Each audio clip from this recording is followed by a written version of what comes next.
ഓരോ സമയത്തും ഓഖയിലെ സമയത്ത്, പ്രളയത്തിൻ്റെ സമയത്ത്, കോവിഡിൻ്റെ സമയത്ത് പല പരിപാടികളിൽ ഉപയോഗിച്ചു. സർക്കാർ അവരെ നിർബന്ധിച്ചല്ല, വോളണ്ടിയേഴ്സാണ്. അപ്പോൾ ഒന്ന്, സർക്കാർ ഉദ്യോഗസ്ഥരല്ല, അത് സ്മൃതി സമ്മതിച്ചേ പറ്റൂ. രണ്ടാമത്തെ കാര്യം, ഈ പരിപാടിയുമായി ബന്ധപ്പെട്ടുകൊണ്ട് സ്മൃതി പറഞ്ഞൊരു കാര്യം, ഈ ബാറുമായി ബന്ധപ്പെട്ടൊരു കാര്യം, ബാറുകളുടെ എണ്ണം കൂടി. ഈ സർക്കാർ വന്നതിന് ശേഷം ക്ലാസിഫിക്കേഷൻ്റെ ക്രൈറ്റീരിയയിൽ മാറ്റം വരുത്തിയിട്ടുണ്ടോ? 3 സ്റ്റാറിന് മുകളിലുള്ളൊരു ഹോട്ടൽ കേരളത്തിൽ തുടങ്ങാൻ ഒരു മുതലാളി വന്നാൽ അയാൾ ആ ക്ലാസിഫിക്കേഷൻ ക്രൈറ്റീരിയ പാലിച്ചാൽ കൊടുത്തല്ലേ മതിയാകൂ? കൊടുക്കാതിരിക്കാൻ പറ്റുമോ? ആരാണ് ഈ ക്ലാസിഫിക്കേഷൻ കൊണ്ടുവന്നത്? ആ ക്ലാസിഫിക്കേഷൻ പ്രകാരം കൂടുതൽ ടൂറിസ്റ്റ് ഡെസ്റ്റിനേഷൻ ഉണ്ടാകുമ്പോൾ ക്ലാസിഫിക്കേഷൻ അടിസ്ഥാനത്തിലല്ലേ ബാർ അനുവദിക്കാൻ പറ്റൂ? ഈ സർക്കാർ വിചാരിച്ചാൽ മാറ്റാൻ പറ്റൂ? ഈ സർക്കാർ വന്നതിന് ശേഷം അബ്കാരി പോളിസിയിൽ കാര്യമായ മാറ്റം വരുത്തിയിട്ടുണ്ടോ? ഇപ്പം നടന്നത് കേവലം ചട്ടമാറ്റം മാത്രമല്ലേ? തെറ്റിദ്ധാരണയല്ലേ ജനങ്ങൾക്കുണ്ടാക്കുന്നത്? നേരത്തെ സ്മൃതി തന്നെ പറഞ്ഞില്ലേ, ഈ ടൂറിസ്റ്റ് ഡെസ്റ്റിനേഷനുകളിൽ ഇപ്പോൾ തന്നെ ബാർ 12 മണി വരെയാണ്. വിവേചനം പാടില്ല അടിസ്ഥാനത്തിലല്ലേ? ഞാനതിൽ പറഞ്ഞല്ലോ, ഞാനതിലൊരു കാര്യം പറഞ്ഞിട്ടുണ്ട്. അടിസ്ഥാനപരമായി അങ്ങ് ജയിച്ചതെന്ന് വിചാരിക്കണ്ട.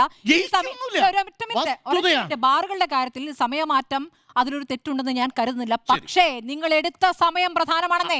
എപ്പോഴാണ് ഈ തീരുമാനം എടുക്കുന്നത് പ്രധാനമാണ്. ഇപ്പോൾ ആരുടെ താല്പര്യമാണ് പ്രധാനമാണ്. അത് താല്പര്യമാണ്. അല്ല, അങ്ങ് എല്ലാം സമ്മതിച്ചൊന്നും വിചാരിക്കണ്ട. മുഖ്യമന്ത്രിയുടെ പ്രസംഗത്തിൽ പറയുന്ന പാർട്ടി പരിപാടി നടത്താൻ വേണ്ടി മുഖ്യമന്ത്രി അങ്ങനെ ആഹ്വാനം ചെയ്ത് തെറ്റ് തന്നെയാണ്, ഒരു സംശയമില്ല.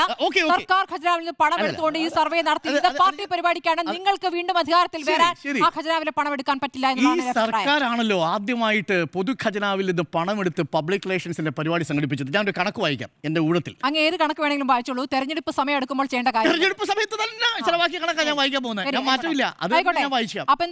കുറച്ച് നാളുകളായിട്ട് ഈ വ്യാജ പ്രചരണങ്ങൾ കൊണ്ടുണ്ടല്ലോ ഒരു വല്ലാത്ത പ്രതീതി സൃഷ്ടികൾ നടക്കുക. ഈ ഫാക്സിനെ കുറിച്ച് ചോദിക്കുമ്പോൾ വ്യാജ പ്രചാരണത്തിലാണ് ഹൈക്കോടതിയിൽ നിന്ന് ഉത്തരവ്. ഹൈക്കോടതി സ്പെഷ്യൽ ലീവ് പെറ്റീഷൻ പോയിട്ടുണ്ട്, സുപ്രീം കോടതിയിലേക്ക് സ്പെഷ്യൽ ലീവ് പെറ്റീഷൻ പോയിട്ടുണ്ട്. സർക്കാരിന്റെ പോളിസി ഡിസിഷൻസിൽ ജുഡീഷ്യറി ഇടപെടുന്നതിന് വ്യക്തമായ മാർഗനിർദ്ദേശങ്ങൾ നിലവിലുള്ള ഒരു രാജ്യമാണ് ഇന്ത്യ. നിങ്ങൾക്ക് 2031 പദ്ധതി 2 മാസത്തിലേക്ക് ചെയ്യാൻ പറ്റില്ലെന്ന് ഏതു സർക്കാരും തുടർച്ചയ്ക്ക് വേണ്ടിയാണ് ശ്രമിക്കുന്നത്. ഏത് സർക്കാരും തുടർച്ചയ്ക്ക് വേണ്ടിയാണ് ശ്രമിക്കുന്നത്. ഡോക്ടർ അരുൺ, ഏത് സർക്കാരും വെപ്രാളം കാണുന്നുണ്ട്. വെപ്രാളം ഒക്കെ നമുക്ക് കപ്പയും ചമ്മന്തിയും കഴിക്കാൻ പോകുന്നവരടുത്ത് കാണുന്നത്. അത് അവരോട് ചോദിച്ചോളൂ.